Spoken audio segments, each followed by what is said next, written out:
कुछ रीत जगत की ऐसी है, हर एक सुबह की शाम हुई। तू कौन है, तेरा नाम है क्या, सीता भी यहाँ बदनाम हुई। फिर क्यों संसार की बातों से भीग गए तेरी नैना। कुछ तो लोग कहेंगे, लोगों का काम है कहना। दोस्तों, रामू नाम का एक किसान अपने पुत्र के साथ मेले से वापस लौट रहा था। उस किसान के साथ एक गधा भी था, जिसे उसने मेले में खरीदा था।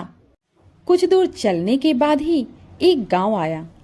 गांव वालों ने जब पिता पुत्र को गधे के साथ देखा तो लोग कहने लगे, कैसा मूर्ख है, गधे के साथ में होते हुए भी यह दोनों पैदल जा रहे हैं। दोनों पिता पुत्र को लगा बात तो ठीक है, तो दोनों गधे के ऊपर बैठ गए और चलने लगे। कुछ दूर चलने के बाद कुछ और व्यक्तियों को उस किसान ने आपस में फुसफुसाते हुए सुना। अरे कितने निर्मोही हैं ये लोग, खुद तो हट्टे कट्टे हैं, परंतु अपना सारा भार इस बेचारे गधे को दे रखा है। बेचारे गधे को देखो कैसे हाँफ रहा है। यह सुनकर उस किसान को बड़ा बुरा लगा और वह गधे से उतर गया। और कुछ दूर चलने के बाद कुछ लोग और मिलते हैं और वह आपस में बात करते हैं कि कितना बेशर्म लड़का है, पिता पैदल चल रहा है और लड़का गधे की सवारी कर रहा है। यह सुनकर किसान का लड़का स्वयं गधे से उतर जाता है और अपने पिता को गधे पर बैठा देता है। फिर कुछ दूर वह दोनों चलते हैं।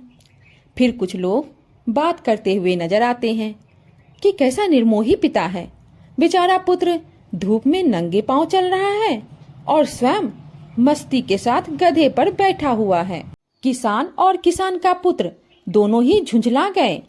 उन्होंने गधे के चारों पैरों को एक लकड़ी से बांधा और स्वयं उस गधे को उठाकर चलने लगे।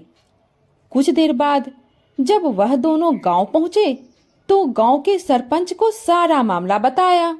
तो सरपंच ने बताया कि कभी भी दुनिया की बातों पर ध्यान नहीं देना चाहिए, हमें अपनी परिस्थितियों को देखते हुए ही निर्णय लेना चाहिए। अब उन दोनों पिता पुत्र को बात समझ में आ गई कि कुछ तो लोग कहेंगे, लोगों का काम है कहना। एक माँ की कहानी। हेलो माँ, मैं राजू बोल रहा हूँ, कैसी हो माँ? मैं ठीक हूँ बेटे, ये बताओ तुम और बहू दोनों कैसे हो? हम दोनों ठीक हैं माँ, आपकी बहुत याद आती है। अच्छा सुनो माँ, मैं अगले महीने इंडिया आ रहा हूँ तुम्हें लेने। क्या? हाँ माँ, अब हम सब साथ ही रहेंगे। नीतू कह रही थी माँ जी को अमेरिका ले आओ, वहाँ अकेली बहुत परेशान हो रही होगी। हेलो हेलो, सुन रही हो माँ? हाँ हाँ बेटे, बूढ़ी आंखों से खुशी की अश्रुधारा बह रही है।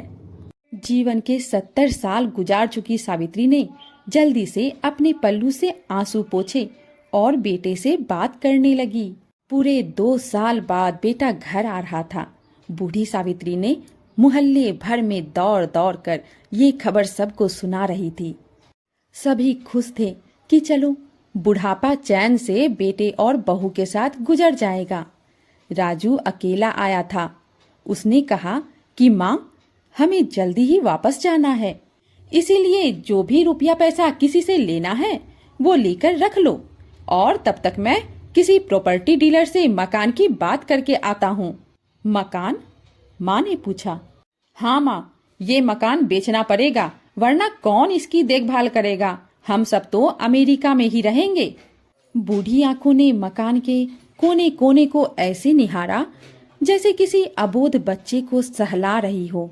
आनन फानन और औने पौने दाम में राजू ने मकान बेच दिया। सावित्री देवी ने वो जरूरी सामान समेट लिया जिससे उनको बहुत ज्यादा लगाव था। राजू टैक्सी मंगवा चुका था।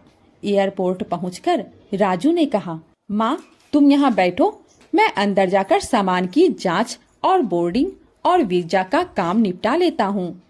ठीक है बेटे। सावित्री देवी वहीं पास की बेंच पर बैठ गई। काफी समय बीत चुका था। बाहर बैठी सावित्री देवी बार बार उस दरवाजे की तरफ देख रही थी जिसमें राजू गया था, लेकिन अभी तक बाहर नहीं आया।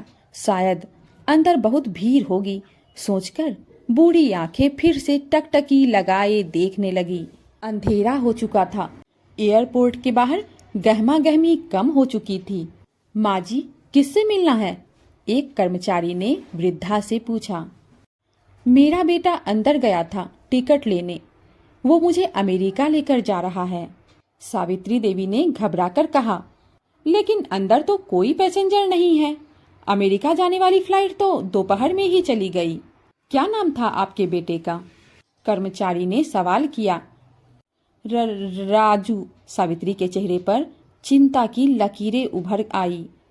कर्मचारी अंदर गया और कुछ देर बाद बाहर आकर बोला, माँ जी, आपका बेटा राजू तो अमेरिका जाने वाली फ्लाइट से कब का जा चुका है। क्या? वृद्धा की आंखों से आंसुओं का सैलाब फूट पड़ा। बूढ़ी माँ का रोम रोम कांप उठा। किसी तरह वापस घर पहुंची, जो अब बिक चुका था। रात में घर के बाहर चबूतरे पर ही सो गई। सुबह हुई तो दयालु मकान मालिक ने एक कमरा रहने को दे दिया। पति की पेंशन से घर का किराया और खाने का काम चलाने लगी। समय गुजरने लगा। एक दिन मकान मालिक ने वृद्धा से पूछा, माँ जी, क्यों नहीं आप अपने किसी रिश्तेदार के यहाँ चली जाएं? अब आपकी उम्र भी बहुत हो गई, अकेली कब तक रह पाएंगी? हाँ, चली तो जाऊं, लेकिन कल को मेरा बेटा आया तो यहाँ फिर कौन उसका ख्याल रखेगा? इसलिए कहते हैं, माँ तो माँ होती है। धन्यवाद। परिवार का महत्व। जीवन में कुछ बातें ऐसी होती हैं जो हमें करने या सुनने में बहुत अच्छी नहीं लगती, लेकिन हमारे आगे बढ़ने में इन बातों का बहुत योगदान होता है। जैसे जब एक पिता अपने बेटे को डांटता है, या टीचर स्कूल में पिटाई करता है, या माँ हर बात पूछती है और टोकती है। बच्चों को बहुत बुरा लगता है, लेकिन कहीं न कहीं ये सभी चीजें इंसान की प्रगति की जिम्मेदारी होती है। आइए एक उदाहरण से समझते हैं। एक शाम एक पिता अपने 8 साल के बच्चे को पतंग उड़ाना सिखा रहा था। धीरे धीरे पतंग काफी ऊंची उड़ने लगी। बच्चा यह सब बहुत गौर से देख रहा था। काफी मजा आ रहा था उसे। कुछ देर ऐसे ही देखते हुए बच्चा अचानक से जोर से बोला, पिताजी, ये पतंग ज्यादा ऊपर नहीं जा पा रही है। आप ये धागे की डोर तोड़ दो तो ये पतंग बहुत ऊंची चली जाएगी। पिता ने हंसते हुए पतंग की डोर तोड़ दी, पर ये क्या, अगले ही पल पतंग ऊपर जाने की बजाय नीचे जमीन पर आ गिरी। बच्चा बहुत हैरानी से देख रहा था। पिता ने समझाया कि बेटा, यही जीवन का सार है।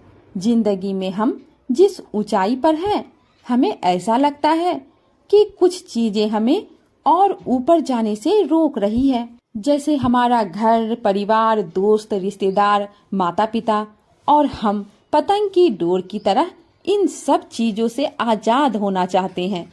लेकिन कहीं ना कहीं यही सब चीजें हमारी प्रगति की जिम्मेदार होती है। तो दोस्तों, आपको यह कहानी कैसी लगी? अगर कहानी जरा भी अच्छी लगी हो तो चैनल को लाइक करें और नए हैं तो सब्सक्राइब करें। धन्यवाद।